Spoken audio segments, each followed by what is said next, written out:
प्यारे बच्चों, आज हम कक्षा 6 के पाठ 7 पौधों को जानिए का विश्लेषण करेंगे। बाहर निकलकर अपने चारों ओर के पौधों का परीक्षण कीजिए। क्या आप देखते हैं कि कुछ पौधे छोटे हैं और कुछ विशालकाय, जबकि कुछ धरती पर हरे धब्बों की तरह दिखाई देते हैं। कुछ पौधों की पत्तियां हरी होती हैं, जबकि कुछ पौधों की पत्तियां ललिमा युक्त होती हैं। कुछ पौधों के फूल बड़े एवं लाल हैं, कुछ नीले और कुछ पौधों में पुष्प भी नहीं होते। अपने अपने घर के आसपास, विद्यालयों के रास्ते में, बाग बगीचे एवं विद्यालय प्रांगण में आपने अनेक प्रकार के पौधे देखे होंगे। आइए हम पौधे के विभिन्न भागों के विषय में जान और इससे हमें विभिन्न प्रकार के पौधों के बीच अंतर समझने में सहायता मिलेगी। क्या आप यह चित्र देखकर पौधे के तने, शाखाओं और जड़ पत्तियां इत्यादि को नामांकित कर सकते हैं? इन भागों में रंग भरिए। आइए प्रकृति की सैर करें और पौधों से मित्रता कर उनके विषय में अधिक जानकारी प्राप्त करें। शाख, झाड़ी एवं वृक्ष। उन पौधों के तने एवं शाखाओं को ध्यानपूर्वक देखिए जो आपसे कम लंबे हों, जिनकी लंबाई लगभग आपके बराबर है तथा जो आपसे बहुत अधिक लंबे हैं। तने को स्पर्श कीजिए तथा यह जानने के लिए कि तना कोमल है अथवा कठोर, इसे धीरे से एक ओर मोड़ने का प्रयास कीजिए। ध्यान रखें कि वह टूटे नहीं। लंबे पौधों के तनों को मोटाई नापने का प्रयास करें।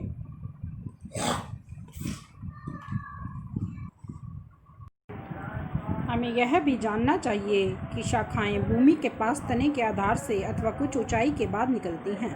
प्यारे बच्चों, अब हम प्रेक्षित सभी पौधों को सारणी 7.1 में वर्गीकृत करेंगे। कुछ उदाहरण दिखाए गए हैं। आप और अधिक पौधों के लिए 1, 2, 3 कॉलम को भर सकते हैं।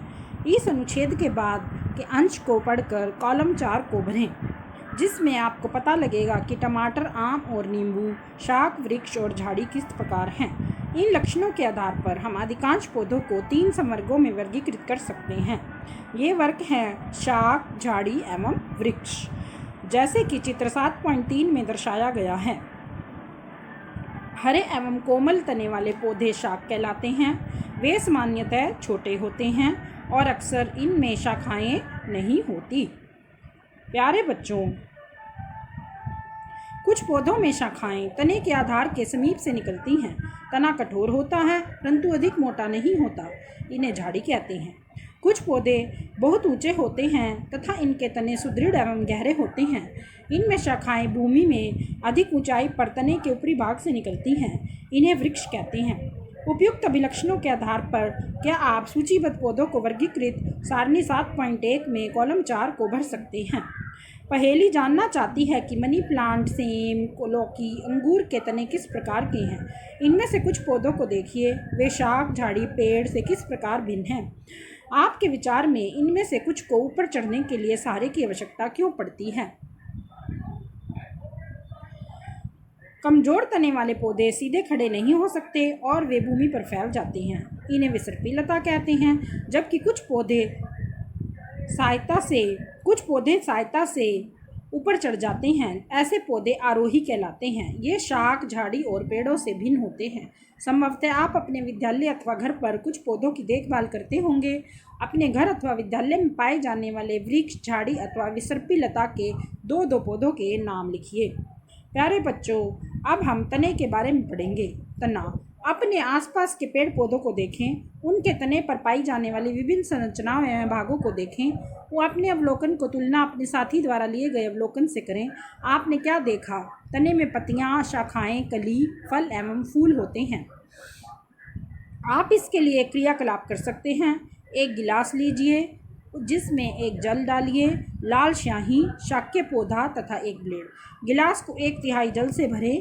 जल में लाल स्याही की कुछ बूंदें डाल दें। शाख के तने को गिलास में रखें, जैसा कि इस चित्र में दिखाया गया है। अगले दिन इन शाखाओं का अवलोकन कीजिए। क्या इस शाख के कुछ भाग लाल नजर आते हैं? आपने देखा कि तने में रंग ऊपर चढ़ गया। अगर इसे लंबे समय तक रखा जाए तो रंग पत्तियों और शिराओं में भी आ जाता है। तो क्या आप बता सकते हैं कि यह लाल रंग यहाँ तक कैसे पहुँचा? इस क्रियाकलाप में हमने देखा कि जल तने में ऊपर की ओर चढ़ता है, अर्थात तना जल का संवहन करता है। लाल स्याही की भांति जल में विलीन खनिज जल के साथ तने में ऊपर पहुंच जाते हैं। अब हम पत्ती के विषय में पढ़ेंगे। अपने आसपास के पौधों की पत्तियों को देखकर अपनी नोटबुक में उनके चित्र बनाइए। क्या इन सभी की आकृति, आकार एवं रंग एक जैसे हैं? यह तने से किस प्रकार जुड़ी है? पत्ती का वह भाग जिसके द्वारा वह तने से जुड़ी होती है पर्णवृंत कहलाता है। पत्ती के चपटे हरे भाग को फलक कहते हैं। क्या आप अपने आसपास के पौधों की पत्तियों में इन भागों को पहचान सकते हैं? क्या सभी पत्तियों में पर्णवृंत होता है? पत्ती के भाग: पटल, पर्णवृंत एवं तना। एक पत्ती को एक सफ़ेद कागज अथवा अपनी कॉपी के पन्ने के नीचे रखिए और इसे चित्र में दर्शाए गए तरीके से एक स्थान पर दबाकर पकड़कर रखें। अपनी पेंसिल को तिरछा पकड़िए और इसकी नोक से कागज के उस भाग को जिसके नीचे पत्ती है धीरे धीरे रगड़िए। क्या आपको कुछ रेखाओं के साथ छाप दिखाई देती है? क्या ये छाप पत्ती की तरह हैं? पत्ती की इन रेखित संरचनाओं को शीरा कहते हैं। क्या आपको इस पत्ती के मध्य में एक छोटी मोटी शीरा दिखाई देती है? इसे मध्य शीरा कहते हैं। पत्तियों पर शीराओं द्वारा बनाए गए डिज़ाइन को शीरा विन्यास कहते हैं। यदि यह डिज़ाइन मध्य शीरा के दोनों ओर एक जाल जैसा है तो शीरा विन्यास जालिका रूपी कहलाता है। आपने देखा होगा घास की पत्तियों में यह शीराएं एक दूसरे के समानांतर होती हैं। ऐसे शीरा विन्यास को हम समानांतर शीरा विन्यास कहते हैं। विभिन्न पौधों की पत्तियों को बिना तोड़े उनके शीरा विन्यास का अध्ययन कीजिए। अगर यह जानने का प्रयास करेंगे कि पत्तियां क्या कार्य करती हैं। क्रियाकलाप 4 के लिए आवश्यक सामग्री: शाक, पौधा, पॉलीथीन के 2 पारदर्शी थैले तथा कुछ धागे हैं। इस क्रियाकलाप को दिन के समय करना चाहिए जब धूप खिली हो। अब यहाँ 2 पत्तियाँ दिखाई गई हैं। जिस एक पत्ती में ए में शीरा विन्यास जालिका रूपी है और दूसरी पत्ती में समानांतर शीरा विन्यास है। इस क्रियाकलाप के लिए आपको स्वस्थ भली भांति सिंचित और धूप में रखे हुए पौधों को लेना चाहिए। किसी पौधे की पत्ती वाली शाखा को चित्र अनुसार एक पॉलीथीन की थैली से ढककर धागे से बांध दीजिए। दूसरे पॉलीथीन की खाली थैली पर भी धागा बांध दीजिए और इसे धूप में रख दीजिए। कुछ घंटों के बाद पॉलीथीन की थैली के आंतरिक पृष्ठ को ध्यानपूर्वक देखिए। आप क्या देखते हैं? क्या किसी थैली के अंदर जल की बूंदें दिखाई देती हैं? किस थैली में जल की बूंदें दिखाई देती हैं? क्या आप बता सकते हैं कि यह बूंदें कहाँ से आई? क्रियाकलाप के बाद पॉलीथीन को थैली से हटाना मत भूलिए। पत्तियाँ, आप इस चित्र में देखते हैं कि पत्तियाँ क्या कार्य करती हैं। जल की यह बूंदें पत्ती में जल वाष्प के रूप में निकलती हैं। इस क्रिया को वाष्प उत्सर्जन कहते हैं। इस प्रक्रम के द्वारा पौधे बड़ी मात्रा में जल को वायुमंडल में छोड़ते हैं। आप इसके विषय में अगले पाठ 4.14 में पढ़ेंगे।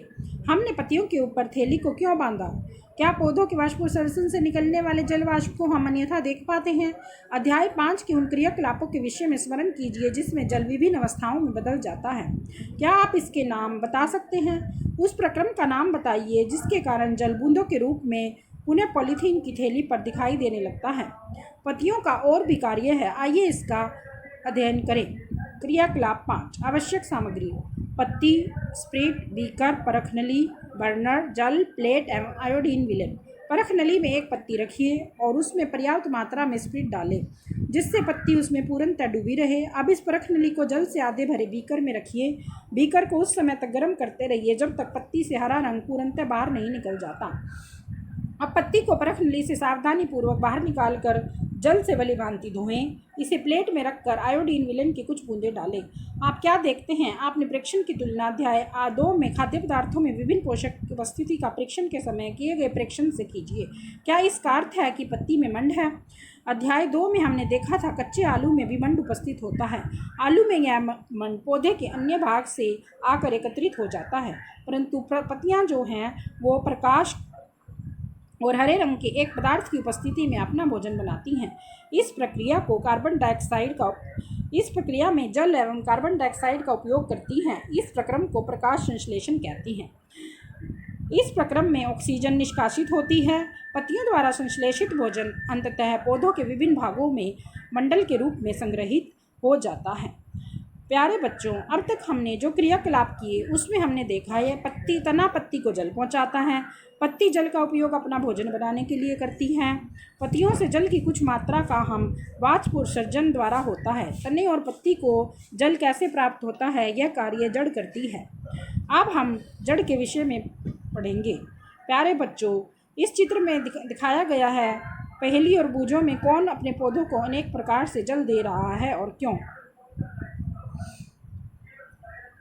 पौधे का कौन सा भाग मिट्टी के अंदर है। आइए निम्न क्रियाकलापों के द्वारा पौधे के इस भाग के बारे में और अधिक जानकारी प्राप्त करते हैं। क्रियाकलाप 6। आवश्यक सामग्री 2 गमले, कुछ मिट्टी, खुरपी, ब्लेड अथवा कैंची एवं जल। क्रियाकलाप 4-5 विद्यार्थियों के समूह में करना चाहिए। बगीचे में किसी खरपतवार के एक जैसे 2 पौधे सावधानी से उखाड़िए। ध्यान रहे कि उनकी जड़ों को कोई क्षति ना हो। खरपतवार के एक पौधे को एक गमले में मिट्टी डालकर लगा दीजिए और दूसरे पौधे को जड़ों को काट दीजिए। अब इसे दूसरे गमले में लगा दीजिए। इसे नियमित रूप से जल दीजिए। 1 सप्ताह बाद आप इसका परीक्षण कीजिए, क्या दोनों पौधे स्वस्थ हैं। दोनों पौधों में नियमित रूप से जल दिया गया, परंतु एक की जड़ नहीं थी। क्या आप इस क्रियाकलाप से जड़ के एक महत्वपूर्ण कार्य के विषय में जान पाते हैं। जड़ का एक अन्य कार्य जानने के लिए आइए एक और क्रियाकलाप करें। आवश्यक सामग्री मक्का और चने के बीज, रुई, कटोरी तथा जल। प्यारे बच्चों, अब 2 कटोरियाँ लीजिए। इसमें भीगी हुई रुई रखिए। एक कटोरी में चने के 3-4 बीज और दूसरी में मक्का के दाने रखिए। जल डालकर रुई को हमेशा नम रखिए जब तक कि बीज अंकुरित होकर नवोद्भिद नहीं बन जाता। 1 सप्ताह बाद उन्हें खींचकर रुई से बाहर निकालने का प्रयास कीजिए। क्या नवोद्भिद सरलता से रुई से बाहर खींचता है। क्रियाकलाप 6 में हमने देखा कि हम पौधों को भूमि से खींचकर आसानी से नहीं निकाल पाते, उन्हें मिट्टी खोदकर निकालना पड़ता है। जड़ें पौधों को मिट्टी में मजबूती से जमाए रखती हैं और इन्हें मिट्टी के पौधों का स्थिरक कहा जाता है। आपने देखा कि तने एवं पत्तियां विभिन्न प्रकार की होती हैं। क्या जड़ों में भी विविधता दिखाई देती है। आइए इसका पता लगाएं। क्रियाकलाप 8। चित्र में हमने देखा कि चने के पौधे को जड़ों को देखा। क्या हम चित्र में जड़ें समान दिखाई देती हैं। मक्का के पौधे की जड़ें कैसी हैं।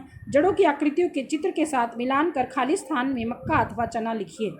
चने एवं मक्का की जड़ों में क्या समानता है, वे किस रूप से एक दूसरे से भिन्न हैं। ऐसा प्रतीत होता है कि जड़ें 2 प्रकार की होती हैं। क्या जड़ों के कुछ और भी प्रकार हैं। आइए इसका पता लगाएं।